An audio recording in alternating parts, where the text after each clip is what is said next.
সিটে হেলান দিয়ে শুয়ে আছি আর ভেঙে যাওয়া স্বপ্নগুলো নিয়ে ভাবছি। তখন একজন হঠাৎ বলে উঠল, মামা, ভাড়াটা দেন। তার কথায় আমার ঘোর কাটল।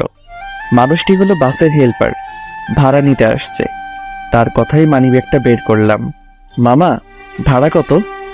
180 টাকা মামা। তার কথা শুনে মানিব্যাগটা খুলে টাকা খুঁজতে লাগলাম। অনেক কষ্টে 122 টাকা বের করলাম। হেল্পার মামা এখনো আমার কাছে দাঁড়িয়ে আছে, আমার ঘটনাগুলো দেখছে। আমি কি বলবো তাকে ভেবে পাচ্ছিলাম না। তখন হেল্পার মামা বলে উঠল, মামা, কোথায় যাবেন আপনি? ঢাকায় যাব মামা, আমার কাছে ঢাকা যাওয়ার ভাড়া নাই, সামনে নামাই দিয়েন। আরে মামা, নামবেন কেন? টাকা নাই তো কি হয়েছে? আমি আছি, আপনার টাকা দেয়া লাগবে না। তার কথা শুনে কি বলবো বুঝে উঠতে পারছি না। চোখে এমনি জল এসে গেছে। এই সাধারণ মামাই বুঝিয়ে দিল মনুষ্যত্ব টাকা দিয়ে কেনা যায় না। কত ধনী মানুষ দেখলাম, অনেক টাকা থাকা সত্ত্বেও বিপদের উপর জুলুম করে, কিন্তু মামাটা সত্যি আলাদা। কি হলো মামা, কথা বলছেন না কেন?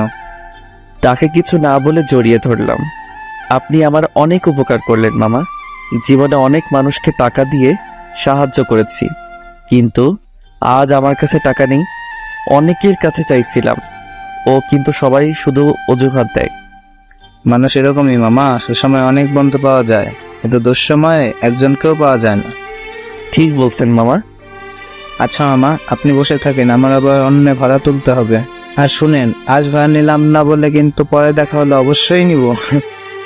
মামা, আমার জন্য দোয়া করবেন। অবশ্যই মামা, জীবনে স্বপ্ন পূরণ করো মামা। মামার কথা শুনে মনটা কেমন জানি করে উঠল। এর আগেও একবার ঢাকা গিয়েছিলাম, তখন আমার মনে অনেক স্বপ্ন ছিল, বড় হয়ে ডাক্তার হব। কিন্তু স্বপ্নটা প্রকৃতির লীলা খেলায় ভেঙে গেছে। 4 বছর পর আবার ঢাকায় যাচ্ছি, তবে আজ আমার মনে কোনো স্বপ্ন নেই, শুধু আছে বেঁচে থাকার আপ্রাণ চেষ্টা। হয়তো আর ঢাকা কখনো আসতাম না, কিন্তু পরিবারের বিষয়টার জন্য আবার আসতে হলো। পরিবারের বড় ছেলের বোঝাটাই বেশি বাবার পরে, তাকে আবার বাবা হতে হয়, হোক সেটা ছোট কিংবা বড়, দায়িত্ব তাকে নিতেই হবে, এটাই নিয়ম। তাই আমার বেলায়ও বিপরীত কিছু হয়নি। যখন আমার মনে অনেক স্বপ্ন উড়ে বেড়াচ্ছিল, তখন হঠাৎ এক অজানা ঝড়ে স্বপ্নগুলো সব ভেঙে গেল। অনেক কথা বললাম, এখন যেতে যেতে আমার পরিচয়টা দিয়ে দেই। আমি অভ্র মা বাবার বড় সন্তান, আর একটা ছোট ভাই আছে। বাবা 4 বছর হলো মারা গেছে রোড অ্যাক্সিডেন্টে। এখন বাড়িতে মা আর ছোট ভাই থাকে, তাদের জন্যই আবার ঢাকা যেতে হচ্ছে।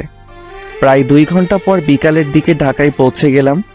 সবাই নেমে যাচ্ছিল, কারণ তাদের একটা গন্তব্য স্থল আছে, কিন্তু আমার নামটি ইচ্ছে করছিল না।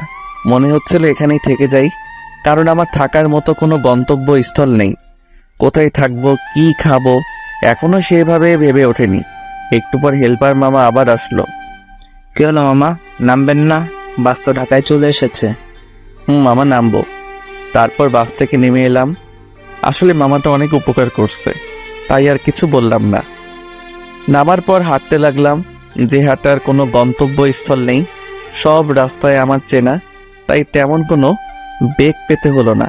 প্রথমে সেই বন্ধুদের কাছে গেলাম যারা আমাকে ছাড়া এক মুহূর্ত থাকতে পারতো না। সেখানে গিয়ে দেখলাম সবাই যে যার কাজ নিয়ে ব্যস্ত। আমাকে তো প্রথমে চিনতেই পারছিল না, তারপর আমি পরিচয় দেওয়াতে চিনল। এদের আচরণ দেখে আমার বুকের ভেতরটা ফেটে যাচ্ছিল। হায় রে মানুষ, আগে আমাকে না দেখে থাকতে পারতো না। আসলে ভুল ছিল, তখন আমার কাছে অনেক টাকা ছিল, কিন্তু আজ টাকা নাই, তাই হয়তো চিনতে সমস্যা হচ্ছে। ওদের সাথে আর বেশি কথা বললাম না, ওদের কথাগুলো শুনতে খুব খারাপ লাগছিল, তাই সোজা বেরিয়ে এলাম ওখান থেকে। তারপর সিদ্ধান্ত নিলাম আর কোনো বন্ধু বান্ধবের কাছে যাব না, কাজ খোঁজা শুরু করে দিব। কিন্তু এখন তো প্রায় সন্ধ্যা হয়ে গেছে, তাই রাস্তার ধারে গেলাম। দেখলাম অনেক মানুষ শুয়ে আছে, হয়তো তারাও আমার মতো নিরুপায়। সত্যি, বাস্তবতা অনেক কঠিন, এখানে আবেগের কোনো স্থান নেই। আমিও তাদের সাথে শুয়ে পড়লাম। খুব ক্ষুধা লেগেছিল, কিন্তু খেলাম না, কারণ হাতে যে টাকা ছিল তা দিয়ে কাল চলতে হবে। না জানি সামনে আরো কতদিন এভাবে থাকতে হবে। পরদিন সকালে ঘুম থেকে উঠলাম, উঠে অবাক হয়ে গেলাম। রাস্তায় রাতের মতো আর কোনো মানুষ শুয়ে নেই। সকাল খুব একটা বেশি হয়নি, হয়তো সবাই পেটের ক্ষুধা নিবারণের চেষ্টা করছে। ওদের কাহিনী দেখে সত্যি খুব ভালো লাগছিল। ওদের মধ্যে হয়তো বড়লোকদের মতো এত টাকার নেশা নেই, শুধু দুবেলা খেতে পারলে মনে হয় খুশি ওরা। খুব ক্ষুধা লেগেছিল, তাই রাস্তার পাশে পাউরুটি আর কলা খেলাম। তারপর চাকরির খোঁজে বের হলাম। সারাদিন অনেক খোঁজাখুঁজি করলাম, কিন্তু সবারই এক কথা, চাকরি নেই। আর তাছাড়া গ্র্যাজুয়েটও কমপ্লিট করিনি, যে কোনো কোম্পানিতে ইন্টারভিউ দিব। দেখতে দেখতে সন্ধ্যা হয়ে গেল। আজকেও সেই রাস্তায় রাত কাটাতে হবে। শহরে এসে কাজের চাপে বাড়ির কথা ভুলে গিয়েছিলাম। বাড়িতে যে আমার জন্য একজন অধীর অপেক্ষা করতেছে সেই কথা খেয়ালই ছিল না। একটু পর মাকে ফোন দিলাম। কিরে বাবা, সেই কালকে গেছিস, এখন পর্যন্ত একবারও তো ফোন দিস নাই। কত টেনশনে ছিলাম জানিস? আসলে একটু কাজের চাপ ছিল আম্মু, নতুন নতুন আসছি তো তাই একটু। তোমরা কেমন আছো? ভালো আছি। খাওয়া দাওয়া করছিস বাবা? আম্মু, এই মাত্রই করলাম। তোমরা খেয়েছো? আমরা খেয়েছি। সাবধানে থাকিস বাবা। তোমরা সাবধানে থেকো, আর আমাকে নিয়ে এত চিন্তা করো না। আমি এখানে ভালোই আছি। মাকে কথাগুলো বলতে অনেক কষ্ট হচ্ছিল, কিন্তু তবুও বললাম, না হলে অনেক চিন্তা করত। এভাবে আরো 4 দিন কেটে গেল, কিন্তু এখনো কোনো চাকরির ব্যবস্থা করতে পারিনি। আজকে শরীরটা অনেক দুর্বল লাগছিল। 5 দিন হলো ভালোভাবে পেট পুড়ে খেতে পারিনি। হাতে যে টাকা ছিল সেটা অনেক আগেই ফুরিয়ে গেছে। রাস্তা দিয়ে হাঁটছিলাম, চোখটা কেমন বুঝে যাচ্ছিল। তারপরে আর কোনো খেয়াল ছিল না। ঘুম থেকে উঠে নিজেকে হাসপাতালে আবিষ্কার করলাম। আমি এখানে কিভাবে?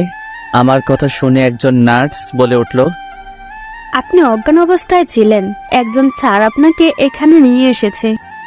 কোন স্যার আমাকে নিয়ে এসেছে? তিনি কি এখনো এখানে আছে? আছে, আপনি থাকুন, আমি ওনাকে ডেকে দিচ্ছি। তারপর একজন ভদ্রলোক আমার দিকে আসলো। আসসালামু আলাইকুম। ওয়ালাইকুম আসসালাম। কেমন আছো বাবা?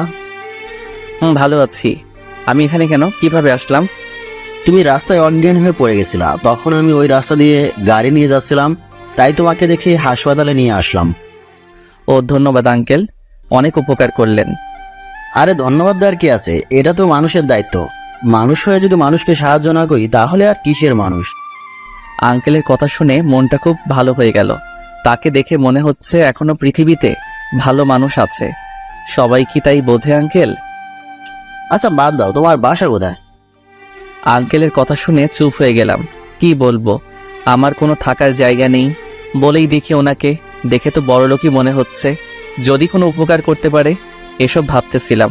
হঠাৎ আঙ্কেল আবার বলল, কি হলো, চুপ হয়ে গেলে কেন? আর কি ভাবছো এত? আসলে আঙ্কেল, আমার থাকার কোনো জায়গা নাই। আজ 7 দিন হলো ঢাকায় আসছি চাকরির খোঁজে, কিন্তু অনেক খুঁজেও কোনো চাকরির ব্যবস্থা করতে পারলাম না। আমার কথা শুনে আঙ্কেল কিছুক্ষণ চুপ থাকলেন, তারপর বললেন, কতদূর পর্যন্ত পড়াশোনা করেছো? Honours second year. পারিবারিক সমস্যার কারণে গ্র্যাজুয়েট কমপ্লিট করতে পারিনি। ও আচ্ছা, আমি তোমার চাকরির ব্যবস্থা করে দেবো, তুমি আগে সুস্থ হয়ে নাও। আঙ্কেলের কথা শুনে আমার বিশ্বাসই হচ্ছিল না। সত্যি বলছেন? আমার একটা নিজেরই কোম্পানি আছে, ওখানে তোমাকে জব দিব আর তোমার থাকার ব্যবস্থা করব। আপনাকে ধন্যবাদ দিয়ে ছোট করব না। আপনি সত্যি মহান। আপনাদের মতো মানুষ আছে বলে পৃথিবী এখনো টিকে আছে। আরে বাবা, এত বেশি বলো না, যতটা বলছো ততটাও ভালো না আমি।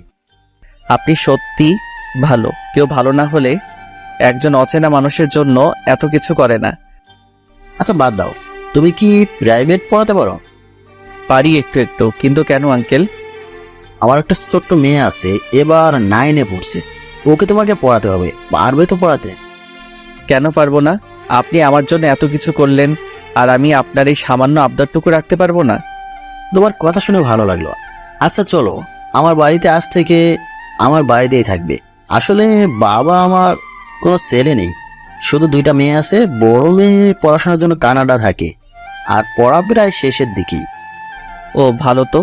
তারপর আমি আর আঙ্কেল তাদের বাড়িতে গেলাম। বাড়িটা দেখে অবাক হয়ে গেলাম। এত বড় বাড়ি, মনে হচ্ছে রাজপ্রাসাদ। আঙ্কেলের সাথে ভিতরে গেলাম। কিছুক্ষণ পর আঙ্কেল কাকে যেন ডাকতে লাগলো। আমি তাকিয়ে বাড়িটা দেখছিলাম। বাড়িটা পুরো রাজপ্রাসাদের মতো।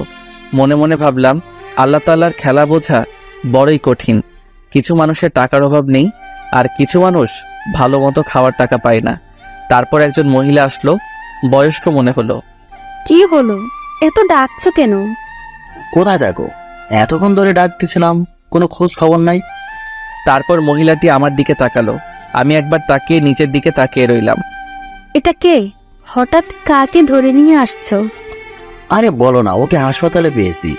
আজ গাড়ি নিয়ে অফিসে যাওয়ার সময় দেখলাম রাস্তায় অজ্ঞান হয়ে পড়ে আছে। তারপরে হাসপাতালে নিয়ে গেছিলাম। ছেলেটার সাথে কথা বলে ভালোই লাগলো, তাই বাড়িতে নিয়ে আসলাম। ওহ, ভালোই করেছো। আমাদেরও কোনো ছেলে নাই। তারপর আন্টি আমার উদ্দেশ্যে বলল, তা বাবা, তোমার নাম কি? আমার নাম অভ্র। খুব সুন্দর নাম। তোমার বাড়িতে কে কে আছে? আন্টি, বাড়িতে মা আর ছোট একটা ভাই আছে। কেন, তোমার বাবা নেই? বাবা মারা গেছে 4 বছর আগে রোড অ্যাক্সিডেন্টে।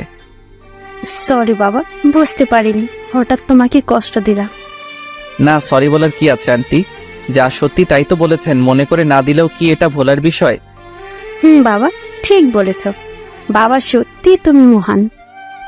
আরে তোমরা কি শুরু করেছো?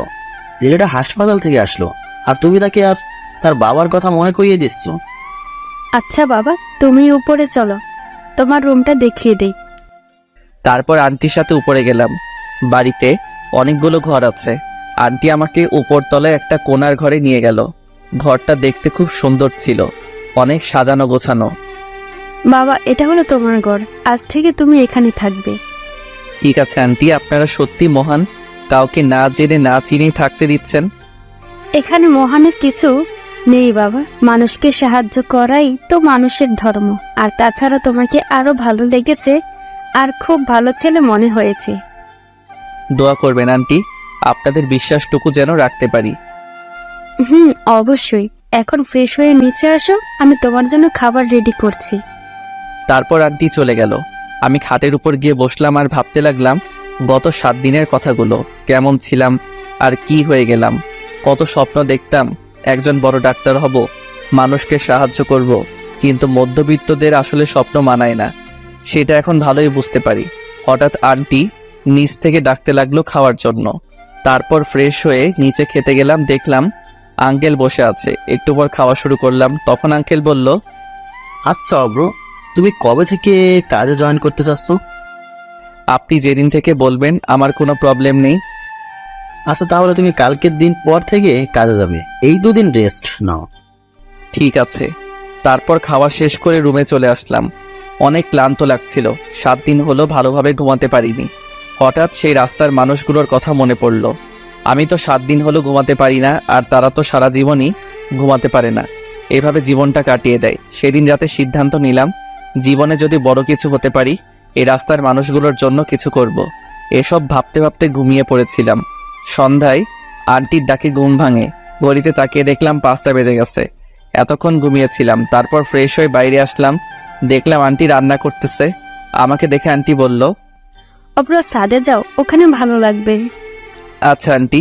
একটু পর ছাদে গেলাম। দেখলাম একটা মেয়ে কার সাথে যেন ফোনে কথা বলছে। হেসে হেসে আমাকে দেখে কথা বলা বন্ধ করে দিল আর বলল, আপনি কে, আর আমাদের বাসায় কি করছেন? আমি অভ্র, আপনাদের বাড়িতে।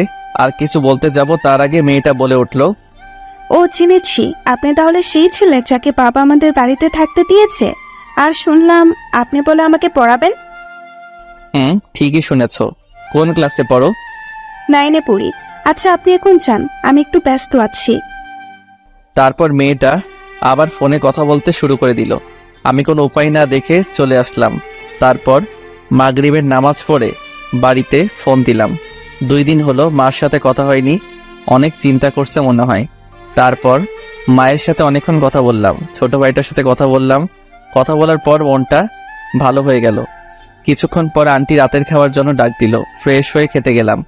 দেখলাম আঙ্কেল আর তার মেয়েটাও আছে। খাওয়া শুরু করলাম। তখন আঙ্কেল বলল, এটা আমার মেয়ে জুই, ওকে তোমাকে পড়াতে বলছিলাম। ও আচ্ছা অব্র, তাহলে কাল সকাল থেকে পড়াবে আমার মেয়েকে, যদি কোনো সমস্যা না থাকে। না, আমার আবার কি সমস্যা থাকবে? তারপর জুয়ের উদ্দেশ্য করে বললাম, তুমি কি সায়েন্সে পড়ো? হুম, সায়েন্সে পড়ি। আর কিছু বললাম না। খাওয়া দাওয়া শেষ করে রুমে চলে গেলাম। তারপর নামাজ পড়ে শুয়ে পড়লাম। সকালে ফজরের নামাজের আগে উঠলাম, কাউকে ডাকতে হয় না, আগে থেকে অভ্যাস হয়ে গেছে। গ্রামে থাকতে মা প্রতিদিনই ডাক দিত। নামাজ পড়ে সকালে ছাদে গেলাম। সকালের মুক্ত হাওয়া গায়ে লাগাতে গুণীজনরা বলে সকালের সূর্যের আলো নাকি ওষুধের চেয়ে বেশি কার্যকর। তারপর আবার রুমে চলে আসলাম। একটু পর আন্টি চা নিয়ে আসলো। সকাল থেকে তো তুমি জুইকে পড়াবে, তাই না? কেন? না, ও একটু জেদি। তোমাকে কিছু বললে যেন কিছু মনে করো না, আমাকে এসে বলো। আচ্ছা। চা খাওয়া শেষ করে জুয়ের রুমে গেলাম। দেখলাম মেয়েটা ফোনে কথা বলছে। আমাকে আশা দেখে ফোনটা রেখে দিল। স্যার, আপনি এসেছেন? আপনার জন্য অপেক্ষা করছিলাম। কথা শুনে অবাক হয়ে গেলাম। কি বজ্জাত মেয়ে রে বাবা! দেখলাম ফোনে কথা বলছিল আর ও নাকি আমার জন্য অপেক্ষা করতেছে। কি হলো স্যার, কি ভাবছেন? আমি যে আপনাকে স্যার বলেছি, ওই জন্য রাগ করেছেন নাকি? আরে না, রাগ করবো কেন? আমি তো তোমার স্যারই। আপনি আমার পালের স্যার। কি সুন্দর কথা বলছিলাম, আর এসে ডিস্টার্ব করে বলতেছে আমি তোমার স্যার। জুই কথাগুলো খুব আস্তে আস্তে বলল। কি বললে তুমি? কই কি কিছু না তো স্যার। না, কি যেন বললে, ভালোভাবে শুনতে পাইনি। হারি স্যার, বাদ দেন, এখন পরিচয় হয়ে নেই আপনার সাথে। আচ্ছা স্যার, আপনি কি প্রেম করেন? আরে কি বলছো এসব?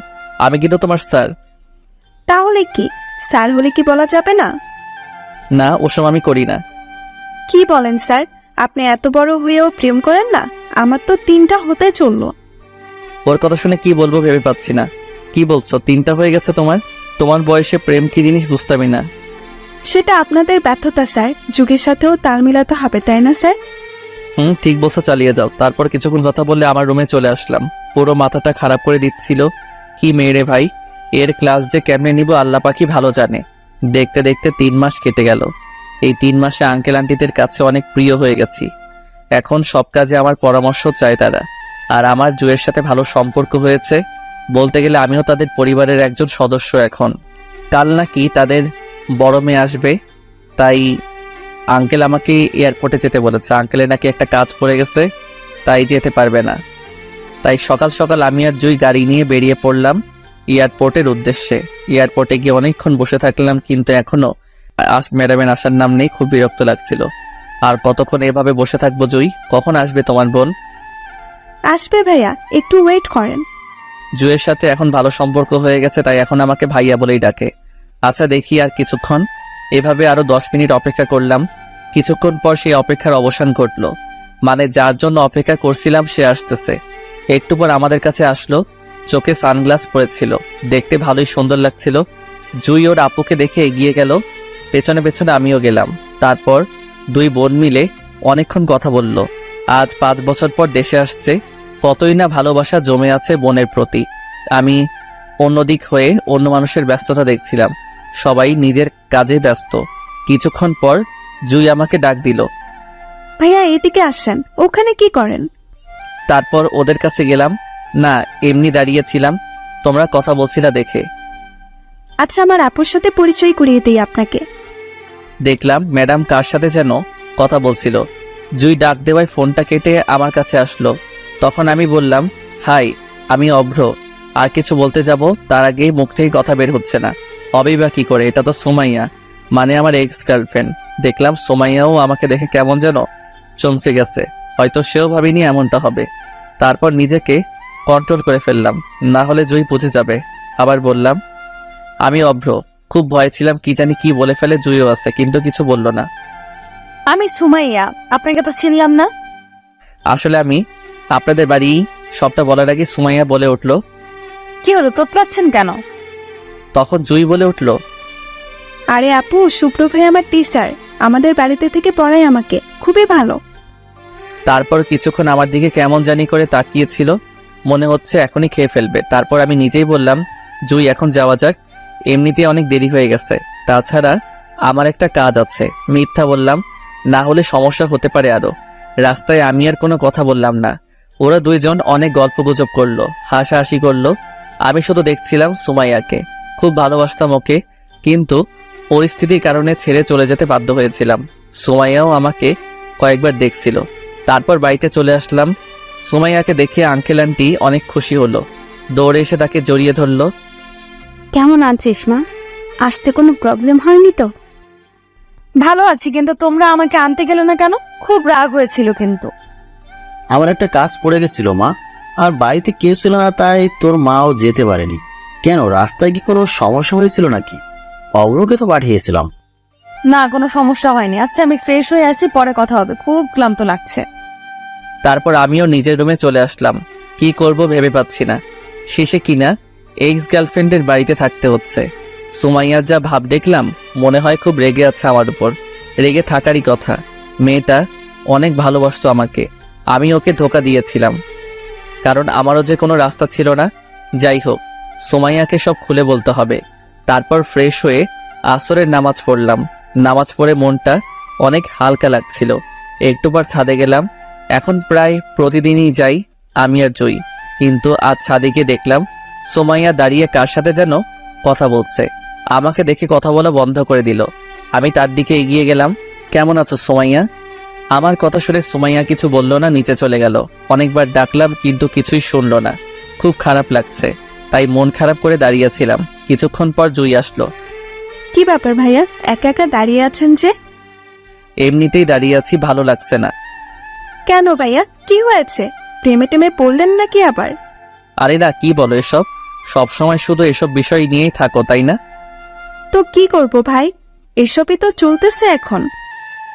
সেটাই তো। আচ্ছা জুই, তোমার আপুর কি বিয়ে হয়ে গেছে? না, কি বলেন এসব? কেবল পড়াশোনা শেষ করলো। তবে আপু বিদেশে এমনি যায়নি, আমরা জোর করে পাঠিয়ে দিয়েছিলাম। কেন, কি হয়েছিল? আর বলেন না ভাই, আপু এক ছেলেকে খুব ভালোবাসতো, কিন্তু ছেলেটা খারাপ ছিল। আপুকে ধোঁকা দিয়ে চলে গেছিল। আপু তখন একবার ভেঙে পড়েছিল, তাই আপু বাধ্য হয়ে বিদেশ পাঠিয়ে দিয়েছিল, যাতে এসব ভুলে থাকতে পারে। ও, কি বলছো? ছেলেটাকে চেনো তুমি? না ভাইয়া, তবে চিনলে ছোট হয়েও চর মারতাম। মেয়েদের মন নিয়ে খেলা করে, সেই থেকে আমিও কাউকে ভালোবাসিনি, যদি আপুর মতো হয়। আচ্ছা বাদ দাও, নিচে যাই চলো। তারপর আমি আর জুই নিচে চলে আসলাম। রুমে গিয়ে নামাজ পড়লাম। আজ নিজেকে খুব অপরাধী লাগছিল। সত্যি অনেক খারাপ করেছিলাম সুমাইয়ার সাথে। তারপর কিছুক্ষণ শুয়ে থাকলাম, খুব মাথা ব্যথা করছিল। কিছুক্ষণ পর জুই ডাকতে এলো খাওয়ার জন্য। খাওয়ার টেবিলে গিয়ে দেখলাম সুমাইয়াও বসে আছে, আমার দিকে একবার তাকালো। তারপর খাওয়া শুরু করলাম। আচ্ছা মা, পড়া তো শেষ, এখন কি করবি? সুমাইয়াকে উদ্দেশ্য করে বলল, কাল থেকে তোমার অফিসে জয়েন করব। আগে নিজের পায়ে দাঁড়াবো। নিজের পায়ে কি দাঁড়াবি মা? তোর বয়স তো অনেক হচ্ছে, তার চেয়ে ভালো এখন একটা বিয়ে করে নে। না বাবা, আগে নিজে প্রতিষ্ঠিত হব, তারপর বিয়ে করব। আচ্ছা, যেটা তোর ইচ্ছা, তাহলে কাল থেকে অফিসে জয়েন করছিস? কাল থেকে জয়েন করব। আচ্ছা, তোকে তো পরিচয় করে দেওয়া হয়নি। ও হচ্ছে অগ্র, আমাদের বাড়িতেই থাকে। খুব ভালো ছেলে, অফিসের প্রায় সব কাজ ওই করে, এখন অনেক দায়িত্ববান। আমাকে দেখিয়ে আঙ্কেল কথাগুলো বলল। শুনেছি জুয়ের কাছে।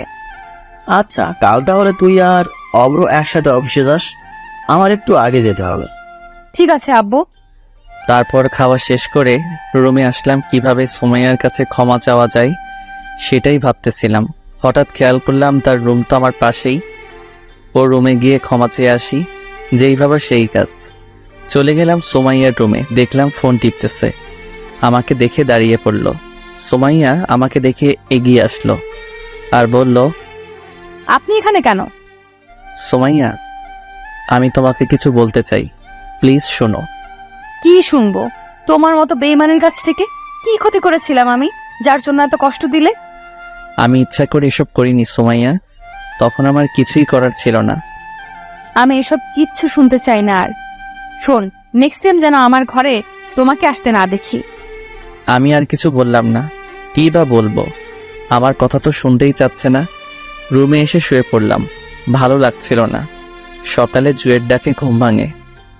এতক্ষণ কেউ ঘুমিয়ে থাকে নাকি ভাইয়া? কখন থেকে ডাকছে, নিচে সবাই নাস্তা করার জন্য অপেক্ষা করছে, তাড়াতাড়ি নিচে আসেন। জুই কথাগুলো বলে চলে গেল। ঘড়িতে তাকিয়ে দেখি 8টা বেজে গেছে। এতক্ষণ কোনোদিনও ঘুমাইনি। আজ যে কি হয়েছিল আল্লাহই ভালো জানেন। তারপর তাড়াতাড়ি ফ্রেশ হয়ে রেডি হয়ে নিচে গেলাম। সবাই দেখলাম খাওয়া শুরু করে দিয়েছে। আমাকে দেখে আন্টি বলল, অব্র কি হয়েছে? এত দেরি করে ঘুম থেকে উঠলে যে, শরীর খারাপ নাকি? না তেমন কিছু না, আজ এমনিতেই টের পাইনি। আচ্ছা, তাড়াতাড়ি খেয়ে অফিসে যাও সুমাইয়ার সাথে। ঠিক আছে আন্টি। তারপর খাওয়া শেষ করে বাহিরে গাড়িতে গিয়ে বসলাম। অনেকক্ষণ হলো বসে আছি, সুমাইয়ার আসার কোনো নাম নেই। এই মেয়েদের এক স্বভাব, শাস্তি দিলে এক যুগ পার করে দিবে। একটু পর সুমাইয়া আসলো, নীল রঙের একটা শাড়ি পরেছে, দেখতে পুরো পরীর মতো লাগছিল। মনে হচ্ছে আবার এক্স গার্লফ্রেন্ডের উপর ক্রাশ খেলাম। আমি তাকিয়েছিলাম, তখন সুমাইয়া আমার কাছে চলে এসেছিল। তখন আমি নিজেকে সামলে নিলাম। সুমাইয়া কিছু না বলে গাড়িতে উঠে বসলো। আমি গাড়ি চালাতে লাগলাম। সুমাইয়া, তোমার মনে আছে আগে সেই দিনগুলোর কথা? কোন দিনগুলো? আমার তো মনে নেই। সুমাইয়ার কথা শুনে মনটা খারাপ হয়ে গেল, তাই আর কিছু বললাম না। কিছুক্ষণ পর অফিসে পৌঁছে গেলাম। অফিসটা কাছেই ছিল। আমি আর সুমাইয়া অফিসের ভেতরে গেলাম।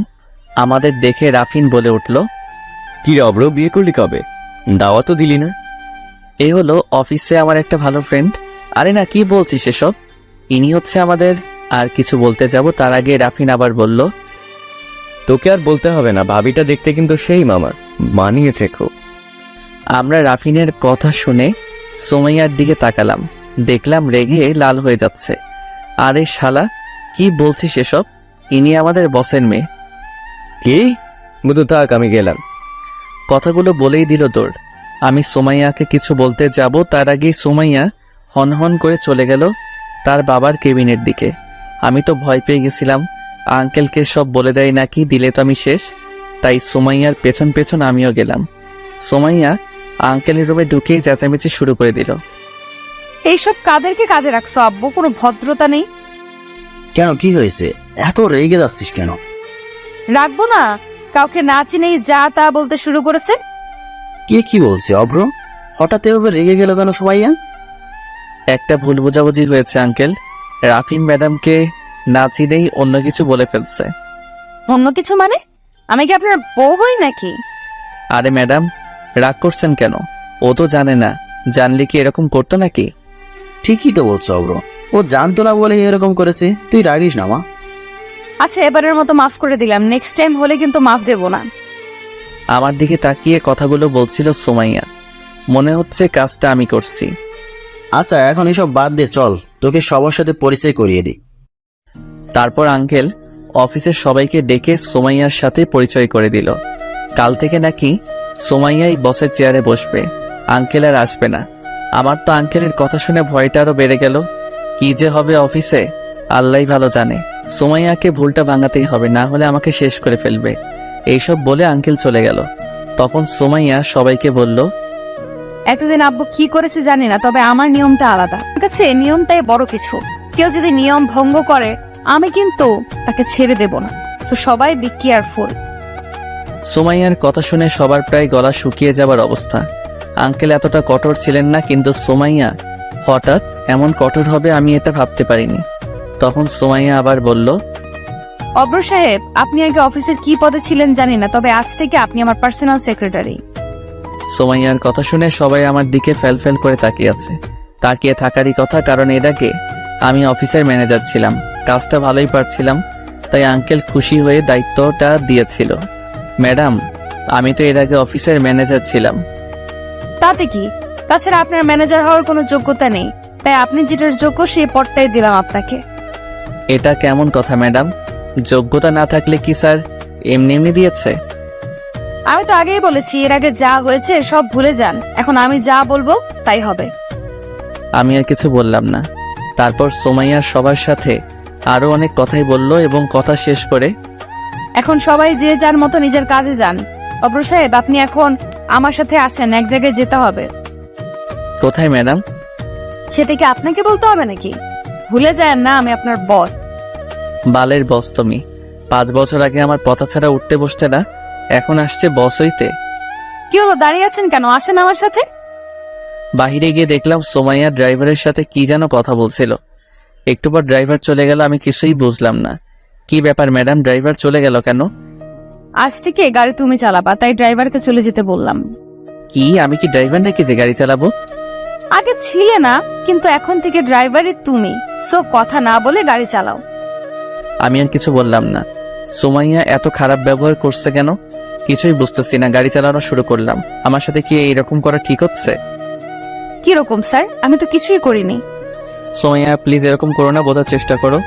কি বুঝবো? হ্যাঁ, বুঝতে হবে এখন তোমাকে। আমাকে যে কষ্টগুলো দিয়েছিল, এখন হারে হারে সব শোধ তুলবো। ঠিক আছে, আমি আর কিছু বলবো না, তোমার যেটা ইচ্ছা সেটাই করো। এই তো গুড বয়। কিছুক্ষণ পর সুমাইয়া একটা রেস্টুরেন্টের সামনে দাঁড়াতে বললো, এখানে কি করবে? সেটা তোমাকে বলতে আমি ইচ্ছুক নই। এখন চলো ভেতরে। আমি কেন যাব? আমি বলছি তাই যাবে, ভুলে যেও না আমি তোমার। পুরো কথা বলতে না দিয়ে আমি বললাম, আর বলতে হবে না, বুঝে গেছি, এখন চলেন। তারপর রেস্টুরেন্টের ভেতরে গেলাম। ভেতরে গিয়ে সুমাইয়া যা করলো সেটা দেখার জন্য আমি মোটেও প্রস্তুত ছিলাম না। আমার পায়ের নিচের মাটি সরে যেতে লাগছিল। দেখলাম সুমাইয়া এক বিদেশি ধরারে জড়াইয়া ধরছে। এটা দেখে খুব রাগ হচ্ছিল। আমি ভেবেছিলাম হয়তো সুমাইয়া এখন আমাকে ভালোবাসে, কিন্তু আমার ধারণা ভুল ছিল। সুমাইয়া আর ওই ছেলে কিছুক্ষণ কথা বললো, তারপর সুমাইয়া আমাকে ডাক দিল। ওদের কাছে গেলাম। অব্র, এ হচ্ছে পিটার। আমি যখন আমেরিকাতে থাকতাম তখন ওর সাথে পরিচয় হয়েছিল। ছেলেটা খুব ভালো। ও তা আমাকে কি করতে হবে? তেমন কিছুই না, ওই পিটারকে খুব ভালোবাসি। তুমি বাবা মাকে একটু বোঝাবে, পারবে না? কি আমি পারবো না ওসব। তাছাড়া তুমি ওই বিদেশির বাচ্চাকে বিয়ে করবে কেন? আমি তো আছি। কি তোমাকে হাসালে আমায়? একবার বিশ্বাস করে বিদেশ যেতে হয়েছিল, হ্যাঁ, আবার বিশ্বাস যদি করি তাহলে তো উপরেই যেতে হবে। এমন করো না প্লিজ, আমি তখন সত্যি নিরুপায় ছিলাম। আরে বাদ দাও ওসব কথা। তুমি পারবে নাকি তাই বলো। আমি পারবো না ওসব। তুমি আমার অফিসের বস, বাড়ির কিন্তু না। সো আমাকে জোর করতে পারবে না। ঠিক আছে, না বললে তবে বিয়ের দায়িত্বটা তোমাকেই নিতে হবে কিন্তু। সেটা পরে দেখা যাবে, আগে বিয়েটা ঠিক হোক। আচ্ছা, তুমি পিটারের সাথে কিছুক্ষণ কথা বলো, আমি বাইরে থেকে আসছি। ঠিক আছে যাও, আমি দেখতেছি তোমার পিটার কেমন ছেলে। ওর সাথে যেন খারাপ ব্যবহার করো না। তারপর আমি পিটারের কাছে গেলাম। Hi Peter. Hello, how are you? তুমি কেমন আছো? ভালোর মাইরে বাপ, তুই বলে সুমাইয়াকে বিয়ে করবি? What are you telling now? I can not under arrest. আপনি এখন কি কথা বলছেন? আমি এটা বুঝতে পারিনি। ও আমি তো ভুলে গেছিলাম, তুই আবার বাংলা পারিস না। তখন সুমাইয়া চলে আসলো। অব্র, কেমন লাগছে পিটারকে? হ্যাঁ, সেই ভালো। এসব আবইলারে কই পাও? কি বললা তুমি? তোমার যে ভালো আছে পিটার, আমার বিশ্বাসও ও তোমার মতো ধোকা দিয়ে চলে যাবে না। সুমাইয়ার কথা শুনে আমি আর কিছু বললাম না। কিছুক্ষণ পর আবার অফিসে চলে আসলাম। রাস্তায় আর কোনো কথা বললাম না। অফিসে গিয়ে কাজ করতেছিলাম, এমন সময় রাফিন আসলো। কি বন্ধু, কেমন কাজ হচ্ছে? নতুন ম্যাডাম বলে খুব কড়া। তুই কোথায় ছিলি কালকে? তোকে তো দেখলাম না। আমি বাড়ি চলে গিয়েছিলাম। ম্যাডামকে যে সব বলেছিলাম, আমি তো মনে করেছিলাম চাকরিটা চলে যাবে। আরে না রে, সুমাইয়া এরকম না। কিরে মামা, তুই ম্যাডামকে চিনিস নাকি? রে চিনি, 8 বছর আগে থেকেই। কি বলছিস রে মামা? তারপর রাফিনকে পুরো ঘটনা খুলে বললাম। রাফিন শোনার পর বলল, খুব খারাপ হয়েছে রে মামা তোর সাথে। তোর তো কোনো দোষ নাই এখানে। সেটাই তো রে, কিন্তু সুমাইয়া তো সেটা বুঝতেছে না। ও ভুল বুঝেছে, তোকে আর ভুল বোঝাটাই স্বাভাবিক। এতে ম্যাডামেরও কোনো দোষ নেই। আরে কি বলছিস সেসব? আমারও দোষ নেই, সুমাইয়ারও দোষ নেই, তাহলে দোষটা কার? দোষ তোদের ভাগ্যের মামা। রে বন্ধু, আচ্ছা বাদ দে এসব। আচ্ছা কাজ কর, আমিও কাজ করি যে ম্যাডাম। তারপর কাজ করতে লাগলাম। 2-3 দিন হলো কাজ করতে পারছি না, অনেক কাজ জমা হয়ে গেছে। কিছুক্ষণ পর রফিক মামা এসে বলল, ম্যাডাম আপনারা ডাকে। কেন মামা, কি হয়েছে? জানি না আমি, আপনি গিয়ে দেখেন। তারপর সুমাইয়ার রুমে গেলাম। কি হয়েছে সুমাইয়া? আপনি মনে হয় ভুল করছেন। আপনি ভুলে যান না এটা অফিস, আর আমি আপনার বস। ও ভুলে গেছিলাম ম্যাডাম, নেক্সট টাইম আর এরকম হবে না। আচ্ছা ঠিক আছে, যে কাজে আপনাকে ডাকছিলাম, সামনে আমাদের একটা বিশাল প্রজেক্ট আছে। প্রজেক্টটা সাইন করাতে পারলে অনেক টাকা লাভ হবে। বুঝলাম, আমাকে কি করতে হবে ম্যাডাম? আপনাকে বেশি কিছু করতে হবে না। আপনি শুধু সবাইকে বলে দেন এই 1 মাস যেন মনোযোগ দিয়ে কাজ করে, কাজে কোনো ফাঁকি যেন না দেয়। আর আপনিও একটু মন দিয়ে কাজ করুন। ঠিক আছে ম্যাডাম, সব বলে দিবনি। এখন আমি গেলাম। ঠিক আছে, জান। এত তারা কেন আপনার? আমি আর কিছু না বলে সোজা রুম থেকে বেরিয়ে এলাম। কথায় কথায় অপমান করছে, মেজাজটা পুরো খারাপ করে দিচ্ছে। টেবিলে গিয়ে চুপ করে বসে আছি, এমন সময় রাফিন আবার আসলো। কি রে দোস্ত, লাঞ্চ করবি না? না রে, করবো না, ভালো লাগছে না। কেন, কি হয়েছে? খুলে বল তো আমাকে। রাফিনকে সব খুলে বললাম আজকের ঘটনা। রাফিন শুনে তো অবাক হয়ে গেল। কি বলছিস রে এসব? ওই ধলারে আমাকে দেখাইয়া দিস, তারপর দেখাবো নি ভালোবাসা কোন দিক দিয়ে আসে। দেশের মানুষের ভাত পায় না, অন্য দেশের মানুষ এসে সিরিয়াল নেয়। আরে এত উত্তেজিত হোস না, কোনো উপায় জানা থাকলে বল। আমার মনে হয় সুমাইয়া এখনো তোকে ভালোবাসে, তোকে শাস্তি দেওয়ার জন্য এসব করছে। আমার বিশ্বাস হয় না ভালোবাসে এরকম করতে পারতো নাকি। সব সময় শুধু আমাকে অপমান করে। আচ্ছা, আমরা একটা গেম খেলি চল, তাহলে বোঝা যাবে সুমাইয়া তোকে ভালোবাসে কিনা। কি গেম খেলবি এই সময়? আমার মাথায় তো কিছুই আসছে না। তোর মাথায় না আসলেই কি অন্য কারো মাথায় আসবে না? তোর গেমের নামটা বলতো আগে। তাহলে শোন, আমাদের অফিসের মিমকে চিনিস না? চিনবো না কেন? ওকে কি বলা যায় নাকি? আমারে তো পাগল বানায় ফেলছিল, কিন্তু ওকে দিয়ে কি করবি? ওরে দিয়ে সবকিছু করবো মামা, তুই খালি দেখ আমি কি করি। এখন চল মিমের কাছে যাই। কেন, মিমের কাছে গিয়ে কি করবি? আগে চল, গেলেই দেখতে পারবি। তারপর আমি আর রাফিন মিমের কাছে গেলাম। হাই, কেমন আছো মিম? আমি ভালো আছি, কিন্তু আমি স্বপ্ন দেখছি না তো? দিনের বেলায় কিসের স্বপ্ন দেখতেছ আবার? না মানে অব্র ভাই আজ আমার কাছে আসছে তো তাই। কেন আসতে পারে না নাকি অব্র তোমার কাছে? আমি তো সারা জীবনের জন্য চাই, কিন্তু অব্র ভাই তো শোনে না। রাফিন, আমার কিন্তু রাগ হচ্ছে, আমি গেলাম। আরে রাগিস না, দরকারটা তো তোরই। দরকার বলেই ওর এসব কথা সহ্য করতে হবে নাকি? আর একটু সহ্য কর না। ঠিক আছে, যা করবি তাড়াতাড়ি কর। তারপর রাফিন মিমকে আবার বলতে শুরু করলো। তোমাকে একটা কাজ করে দিতে হবে মিম। ও তাই বলি, তোমরা তো এমনি আসনি, যখন আমাকে দরকার পড়েছে তখনই আসছো। আর এভাবে বলো না, কাজটা করে দাও প্লিজ। শালা রাফিনের কাজকর্ম দেখে খুব রাগ হচ্ছিল। আমার মনে হচ্ছে ওইসব ওই করছে। আচ্ছা বলো আগে কি কাজ, তারপরে ভেবে দেখবো করা যায় কিনা। আরে সহজ কাজ, একটু অভিনয় করতে হবে। তাছাড়া আমরা যতদূর জানি তুমি অভিনয়টা ভালোই জানো। তারপর রাফিন মিমকে সবকিছু খুলে বলল। আমি যদি এই কাজ করি তাহলে আমার কি লাভ ভাইয়া? কিসের লাভ খুঁজতেছো তুমি? একজন বিপদে পড়লে আরেকজন তো সাহায্য করবে, তাই না? ওসব নীতি কথা আমার কাছে চলবে না। আমারে কি লাভ দিবেন তাই কন। আচ্ছা, কি লাভ চাও তুমি বলো। আমার সাথে এক জায়গায় ঘুরতে যেতে হবে, সারাদিন আমার সাথে থাকতে হবে, আর একটা গুরুত্বপূর্ণ কাজ করে দিতে হবে। কি পারবেন তো? যদি পারেন তাহলে আমি আপনার শর্তে রাজি। কি সারাদিন ঘুরতে হবে মানে? অন্য কোনো কথা বলো, এটা আমার পক্ষে পসিবল না। তাহলে আপনারা এখন আসতে পারেন, আমি আপনাদের কাজ করব না। এরকম কিন্তু ঠিক না মিম। আজ বিপদে পড়ছি বলে যা ইচ্ছে তাই চাইবে? কি চাইলাম এমন? সামান্য একটা দিনই তো চাইছি, সারা জীবন তো আর থাকতে চায় নাই। আচ্ছা ঠিক আছে, তোমার শর্তে আমি রাজি, কিন্তু অভিনয়টা একটু ভালোভাবে করবে, কিন্তু বিশেষ করে ম্যাডামের সামনে। সেটা আপনাকে বলতে হবে না ভাইয়া, আপনি খালি দেখে যান আমি কি করি।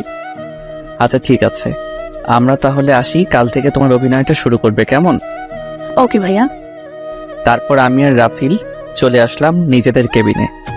কিছুক্ষণ পর রফিক মামা আবার ডেকে গেল। সুমাইয়া নাকি আবার ডাকছে, মেজাজটা পুরো খারাপ করে দিচ্ছে। কিছুক্ষণ আগে আসলাম। ম্যাডাম আসতে পারি কি? আসেন তাড়াতাড়ি। সে কখন না দেখলাম, এত লেট হলো কেন? এখন তো লাঞ্চের টাইম, এখনকার হিসাবও দিতে হবে। আমি যখন বলেছি দিতে হবে, কি করলে এতক্ষণ?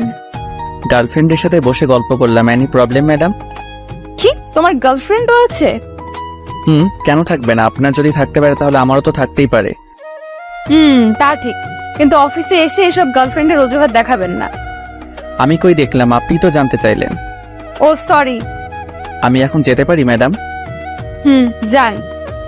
আসার সময় দেখলাম সোমাইয়ার চোখ দুটো কেমন জানি লাল হয়ে গেছে।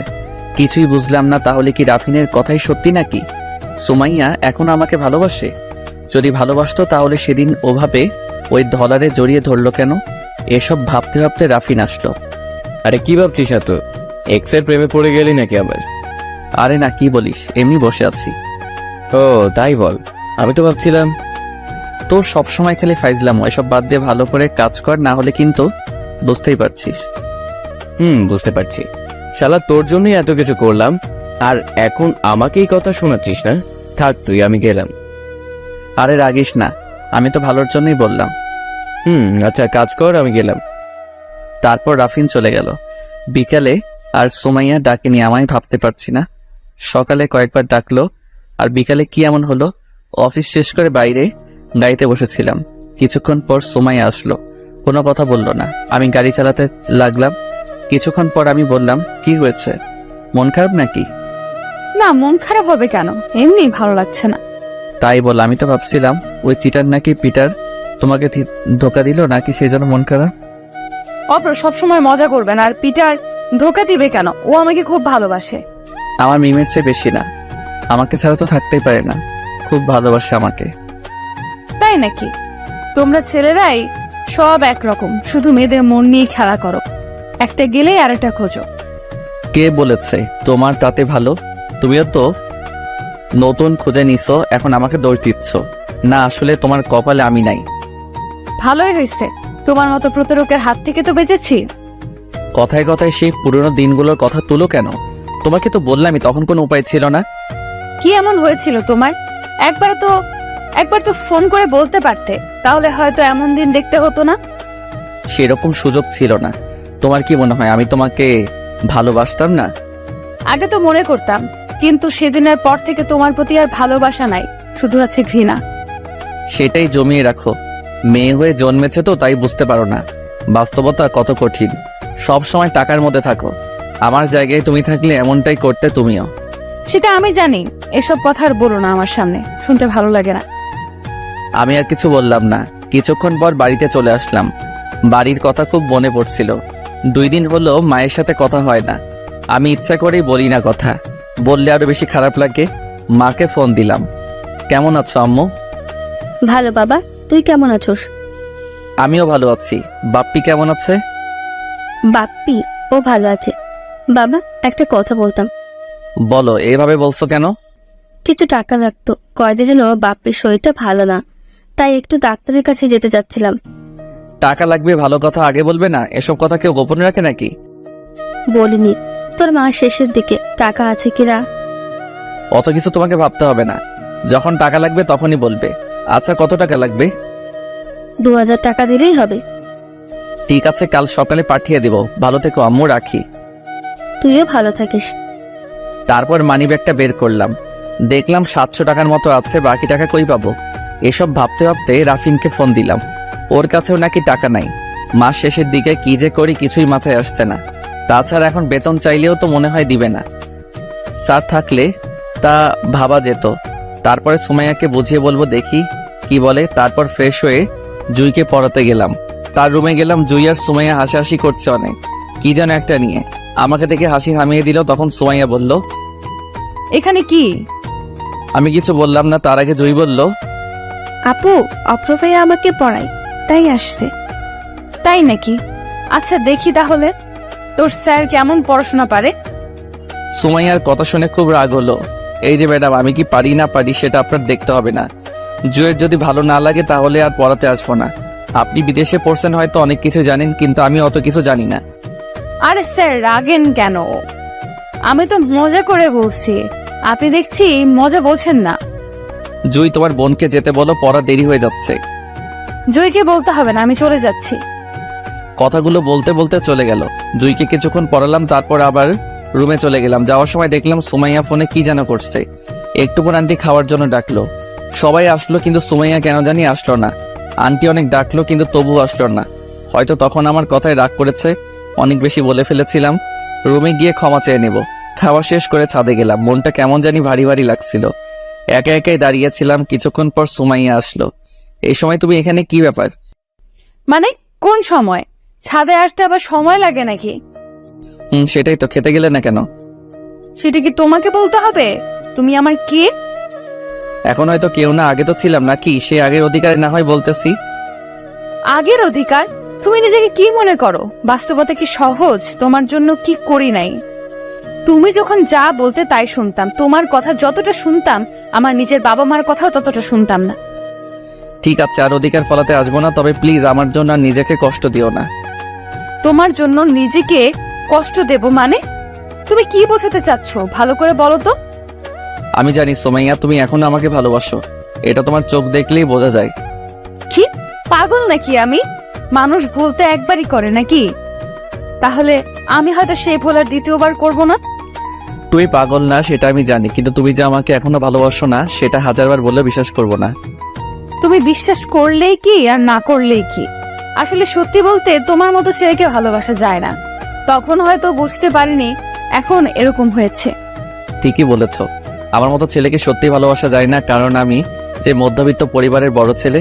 আরে তুমি যখন এখানে বসে কষ্ট পেতে আমার জন্য, তখন আমি কি কষ্ট পেতাম না? আমি তোমাকে ভালোবাসিনি, কি মনে হয় তোমার? কষ্ট শুধু তুমি পেয়েছো, ছেলেরা কষ্ট পায় না? পাবে বা কি করে? তোমাদের তো পরিবার নিয়ে চিন্তা করতে হয় না। এখন খাচ্ছো বাবার বাড়িতে, তারপর বাবা আবার ভালো ছেলে দেখে বিয়ে দিয়ে দিবে, তখন আবার খাবে স্বামীর বাড়িতে। কিন্তু আমাদের বিষয়টা আলাদা। সবসময় নেই মিথ্যা অভিমান নিয়ে থেকো না, জীবনে অনেক কিছু হারাবে। দেখো, কথাগুলো বলে চলে আসলাম নিচে।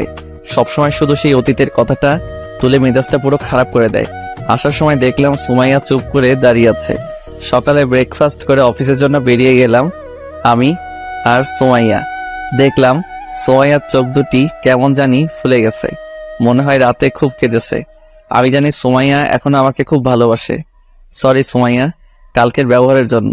তোমার কথা শুনে খুব রাগ হয়েছিল, তাই রাগটা কন্ট্রোল করতে পারিনি। তুমি কেন সরি বলছো? সরি তো আমার বলার কথা, আমারই ভুল হয়েছে তোমার সাথে কথা বলে। বিদেশ থেকে এসে তোমাকে আবার এইভাবে দেখবো, এটা আমি কল্পনাও করি নাই। হয়তো উপরওয়ালা চেয়েছেন তাই। হয়তো তাই। আচ্ছা একটা কথা বলি, সুমাইয়া রাগ করবে না তো? কি এমন কথা? আচ্ছা বলো। তুমি কি সত্যি ওই পিটারকে ভালোবাসো? সত্যি তো, ওকেই বিয়ে করব। কেন, তোমার কি সন্দেহ হচ্ছে নাকি? না, সন্দেহ আর কি আছে, ছেলেটা খুব ভালো, সুখে থেকো। তোমার গার্লফ্রেন্ডকে তো দেখালে না। আমার গার্লফ্রেন্ড নেই, আমার মতো ছেলেকে কে ভালোবাসবে বলো? না আছে বাপের টাকা, না আছে চেহারা। তুমি তো কাল বললে আমার মতো ছেলেকে তো ভালোবাসা যায় না। কালকের ব্যবহারের জন্য সরি। সত্যি বলছো তোমার কোনো গার্লফ্রেন্ড নেই? তবে এবার একটা বানাবো। তুমিও বিয়ে করে নিচ্ছ, আমি আর সিঙ্গেল থেকে কি করব? তাই ভাবতেছি মিমকে হ্যাঁ বলে দিব।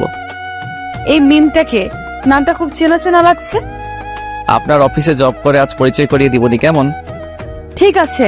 আচ্ছা অব্র, তোমাকে একটা কথা বলি। বলো। তুমি কি এখনো আমাকে ভালোবাসো? উত্তরটা পরেই বলবো, এখন অফিসে চলে এসেছি। ঠিক আছে, পরেই বলো, তবে মিথ্যা বলো না। তারপর অফিসের ভিতরে গেলাম। রাফিন আমাদের দেখে মুচকি মুচকি আসতেছে, সেটা সুমাইয়া দেখে ফেলছে। এই যে মিস্টার, আপনি হাসছেন কেন? কালকেও তো দেখলাম বড় বড় কথা বলছিলেন। ম্যাডাম আমার ভুল হয়ে গেছে, আর এরকম হবে না, প্লিজ আমার চাকরিটা কেড়ে নিয়েন না। রাফিনের মুখটা এখন দেখার মতো হয়েছে, পুরা বাংলার পাঁচের মতো। সেটা পরে দেখা যাবে, একটু পর আপনি আমার রুমে আসবেন। ঠিক আছে ম্যাডাম। তারপর সুমাইয়াকে রুমে দিয়ে রাফিনের কাছে গেলাম। দেখলাম ছেলেটা মাসুম বাচ্চার মতো বসে আছে। কিরে ভাই, আজকে দেখছি খুব শান্ত হয়ে আছিস। আরে চাকরিটা মনে হয় সত্যিই গেল রে। আরে অত চিন্তা করিস না, সুমাইয়া অত খারাপ না, একটু বকাঝকা করতে পারে কিন্তু চাকরি নিবে না। তাই যেন হয় রে। আচ্ছা বাদ দে, কালকে রাতে টাকা চাইলে কেন, কি দরকার? রাফিনকে সবকিছু খুলে বললাম। সরি রে দোস্ত, বুঝতেই তো পারছিস মাসের শেষে আমার কাছে টাকা নেই, থাকলে অবশ্যই দিতাম। আরে ঠিক আছে, বুঝতেই তো পারছি। আচ্ছা দেখি অন্য জায়গায় ম্যানেজ করতে পারি নাকি। দেখ, আমিও চেষ্টা করে দেখি জোগাড় করতে পারি কিনা। আচ্ছা থাক, আমি একটু সুমাইয়ার কাছে যাই, ওকে একটু বলে দেখি কি বলে। সেটাই কর, এটাই ভালো হবে। তারপর সুমাইয়ার রুমে গেলাম। ম্যাডাম আসতে পারি? আসেন। হঠাৎ কি হলো, নিজের ইচ্ছায় আসলে? তোমাকে তো এমনি আসা দেখি না। আসলে একটা সাহায্য লাগতো, যদি কিছু মনে না করেন। আমার এই মাসের বেতনটা অগ্রিম দিলে খুশি হতাম। কেন, অগ্রিম নিয়ে কি করবে? গার্লফ্রেন্ডের সাথে ঘুরতে যাবে নাকি? সব সময় এত অন্য মাইন্ডে যান কেন? টাকাটা তো অন্য দরকারেও লাগতে পারে, দিলে দেন, না দিলে না বলে দেন। আরে রাখছো কেন? দিতে পারি, তবে একটা শর্তে। যদি তুমি শর্তে রাজি থাকো তাহলে আমি ভেবে দেখবো। কি, এখানে আবার কিসের শর্ত? টাকাটা আমার সত্যি লাগবে, প্লিজ এমন করো না। কি করলাম আমি? শুধু একটা শর্ত পালন করতে বলেছি, বেশি কিছু তো না। ঠিক আছে বলো, যদি সম্ভব হয় রাখবো। আরে সম্ভব হবে, সহজ কাজ। আচ্ছা বলো। আমার আর পিটারের বিয়ের বিষয়টা আমার পরিবারকে রাজি করাতে হবে। বাবা বিদেশি ছেলের সাথে বিয়ে দেবে না, তাই বলছি তুমি বাবাকে রাজি করাবা। তোমার কথা বাবা শোনে। কি, আমি পারবো না। ঠিক আছে, টাকাও তাহলে নেওয়া লাগবে না, তুমি এখন আসতে পারো। আরে সুমাইয়া, টাকাটা সত্যি লাগবে, অন্য কোনো শর্ত দাও। এটা কিভাবে সম্ভব বলো? এক্স গার্লফ্রেন্ডের বিয়ে ঠিক করে দিতে হবে, এটা শুনলে সবাই হাসবে। কে কি করবে জানি না, যদি রাজি থাকো তাহলে যত টাকা লাগে দেব। আচ্ছা আমি রাজি, এখন টাকাটা দাও। টাকা খুব দরকার হয় রাজি হয়ে গেলাম। কি মেয়েরে বাবা, এভাবে কি কেউ প্রতিশোধ নেয় নাকি? নিজের বিয়ে এক্স বয়ফ্রেন্ডকে দিয়ে সাজাচ্ছে। এই তো গুড বয়, আমি ম্যানেজারকে বলে দিব যত টাকা লাগে নিয়ে নিও ওখান থেকে। অত লাগবে না, পরের মাসের বেতনটা দিলেই হবে। আচ্ছা তাই নিও। তাহলে কাজটা কবে করছো? কোন কাজ? কি কে বলে বললাম আর এখনই ভুলে যাচ্ছ? ও ওই কথা বলি নাই, বলবো নি এক সময়। বুঝলাম না, তোমার সামনে এত ভালো ভালো ছেলে থাকতে তুমি কেন যে ওই ডলারে বিয়ে করতে চাচ্ছ বুঝতেছি না। তোমার বুঝতে হবে না। আর ভালো ছেলে কই? একবার তো এইসব ভালো ছেলেরা পছন্দ করছিলাম, বিনিময়ে কি পেয়েছি তা তো তুমি ভালোভাবেই জানো। ঠিক আছে, আর বলা লাগবে না, আমি এখন যাই। তারপরে সুমাইয়ার রুম থেকে বেরিয়ে আসলাম। সুমাইয়ার কথাগুলো শুনে খুব খারাপ লাগছিল। তাহলে সত্যি কি সুমাইয়া আর আমাকে ভালোবাসে না? আর বাসবি বা কি করে? খুব অন্যায় করেছিলাম ওর সাথে। আমি আর বসে থাকবো না, আমিও প্রেম করব মিমের সাথে। মেয়েটাও খারাপ না, দেখতে শুনতে ভালোই, কিন্তু প্রস্তাব দিলে কি রাজি হবে? এসব ভাবতেছিলাম, তখন মিম আসলো। কি হয়েছে সোনা? টেনশনে আছো মনে হচ্ছে। কে সোনা? কেন সোনা, ভুলে গেলে নাকি? কাল না বললে তুমি আমার বয়ফ্রেন্ড, আর আজকে কি সব বলছো? বয়ফ্রেন্ড বলতে বলেছি তোমাকে, কি সোনা বলতে বলেছে নাকি? তা আমার রূপাও তো ডাকতে পারতে। আরে তুমি তো কিছুই বোঝো না। সোনা বাবু না বললে কি কেউ বিশ্বাস করবে তোমার আর আমার মধ্যে রিলেশন আছে? তাছাড়া ম্যাডামকে তো বিশ্বাস করাতে হবে নাকি? কিন্তু তুমি এসব জানলে কিভাবে? আগে কয়টা করছো সত্যি করে বলো। আরে কি বলো এসব? এগুলো তো সিনেমাতে দেখেছি। এর আগে একজনকে ভালোবেসেছিলাম, আর এখনো বাসি, কিন্তু সাহস করে বলতে পারছি না। তাই নাকি? তাকে সেই ছেলেটা আমাকে কি বলা যাবে? না, বলা যাবে না, পরে বলবো তোমাকে। আচ্ছা এসব বাদ দাও, কি করছো এখন? আমি তো বসে আছি, কিন্তু মিম তুমি হঠাৎ আমাকে তুমি তুমি করে বলছো কেন? আগে তো আপনি করে বলতে। ওটাও সিনেমাতে দেখেছি, তুমি তুমি করলে নাকি প্রেমটা জমে যায়। সবকিছু দেখছি সিনেমাতেই, দেখছো, বাস্তবে কিছুই দেখোনি। দেখছি, অনেক কিছুই দেখছি। তোমার নাকি টাকা লাগবে, কোনো সমস্যা হয়েছিল নাকি? ম্যানেজ হয়ে গেছে, কিন্তু আমার টাকা লাগবে সেটা তুমি কিভাবে জানলা? তোমাকে তো বলিনি। রাফিন ভাইয়া বলেছে তোমার ভাইয়ের নাকি শরীর অসুস্থ। আমাকে বলতে পারতে, আমার কাছে তো টাকা ছিল। না, তোমাকে বলে টেনশন দিতে চাইনি, তাছাড়া এমনি ম্যানেজ হয়ে গেছে। টেনশন মানে? তার মানে তুমি আমাকে বন্ধু ভাবো না? রাখছো কেন? বন্ধু ভাবি। আচ্ছা এরপরে কোনো কিছু লাগলে তোমাকে বলবো। আচ্ছা ঠিক আছে, এখন তাহলে কাজ করো। আমি তোমাকে তুমি করে বলা কিছু মনে করছো না তো? না, কি মনে করব? তুমি করেই বলো। ঠিক আছে, ধন্যবাদ। লাঞ্চ কিন্তু একসাথে খাবো, রেডি থেকো। আচ্ছা, মুচকে এসে বললাম। মেয়েটা সত্যি অবাক করার মতো। এই কয়েক মিনিটে একটা ভালো লাগা কাজ করছে, সহজ সরল একটা মেয়ে। তারপর কাজ করতে লাগলাম। এর মধ্যে একবার সুমাইয়া ডেকেছিল। এই সুমাইয়ের বিষয়টা বুঝি না, এমনি এমনি ডাকে কোন কাজ ছাড়াই। লাঞ্চের সময় মিম জোর করে ক্যান্টিনে নিয়ে গেল, গিয়ে দেখলাম সুমাইয়াও আছে সেখানে। আমরা গিয়ে সুমাইয়ার কাছেই বসলাম। সুমাইয়া আমাদের দেখে কিছুক্ষণ অবাক হয়ে তাকিয়ে থাকলো। কি হলো ম্যাডাম, তাকিয়ে আছেন কেন? না কিছু না, এটাই তোমার গার্লফ্রেন্ড মিম। ঠিক ধরছেন। পছন্দ হয়নি আপনার? খুব সুন্দরভাবে সংসার করো। আচ্ছা তোমরা থাকো, আমি গেলাম, আমার একটা জরুরি কল পড়ে গেছে। কিছুই বুঝলাম না। একটু আগে হাসি খুশি ছিল, হঠাৎ কি হলো? দেখলাম নিমিষে মনটা খারাপ হয়ে গেল। তখন মিম বলে উঠলো, আমি শিওর সুমাইয়া এখনো তোমাকে ভালোবাসে। ভালো না বাসলে কখনোই এভাবে উঠে যেতে না। আরে বাদ দাও, এমনি হয়তো উঠে গেছে। ও আর আমাকে ভালোবাসে না। ভালোবাসলে ওর বিয়ের দায়িত্ব আমাকে দিত না। কি? ওর বিয়ে মানে? আর দায়িত্বই বা কিসের, বুঝলাম না।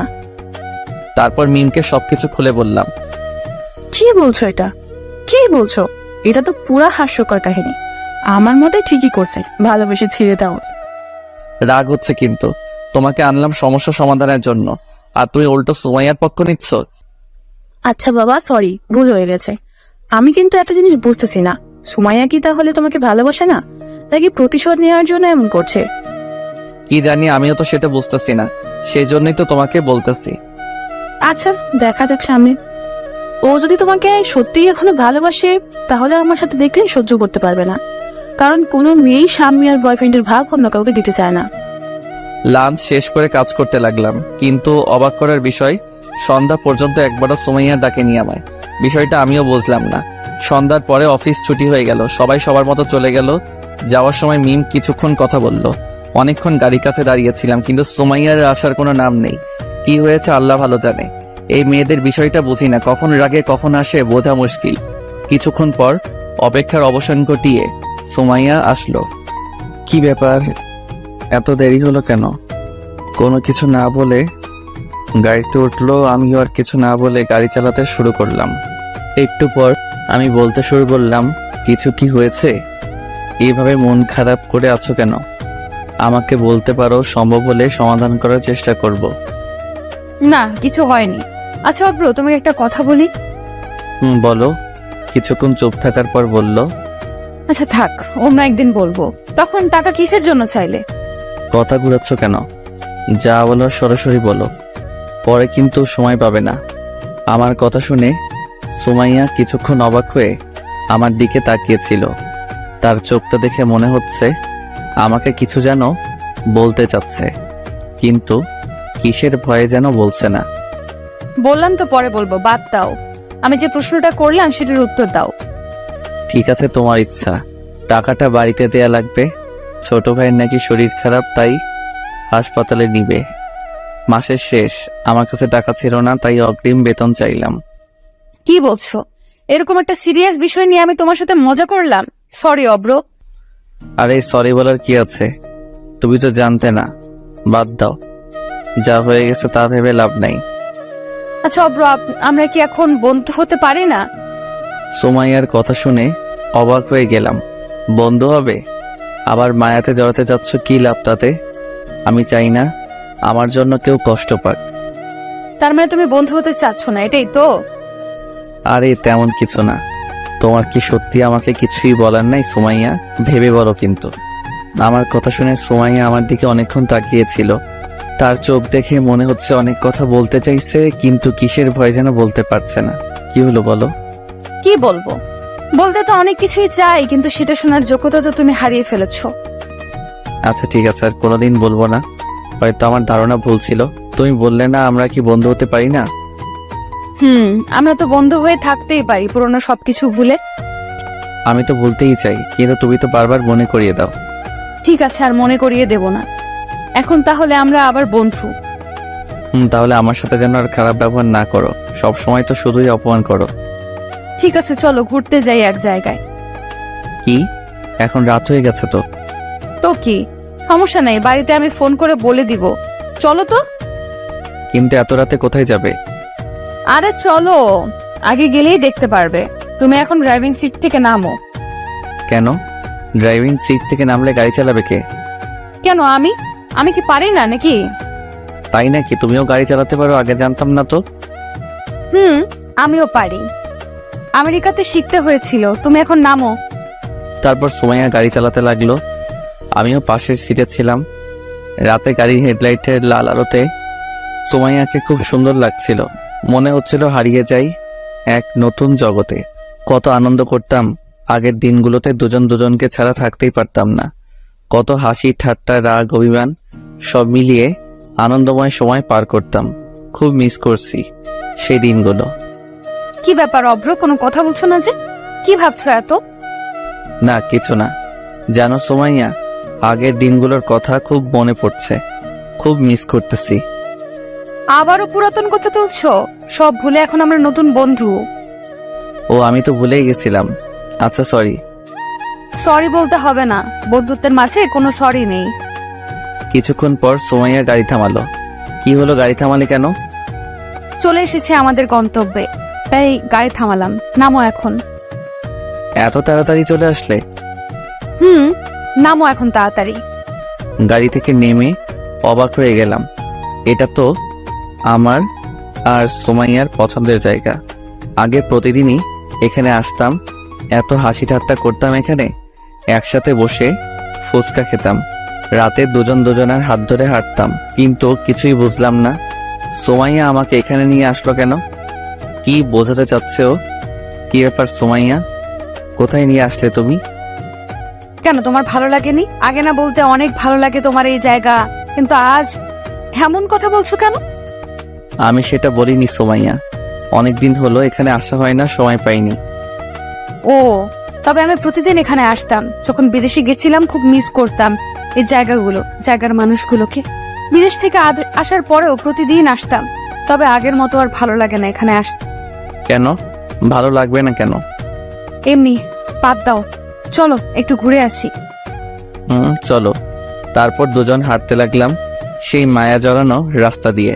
সত্যি বলতে অনেক ভালো লাগছিল। আমি কখনো ভাবিনি এমন দিন আবার আসবে আমার জীবনে। অভ্র, একটা কথা বলি। বলো।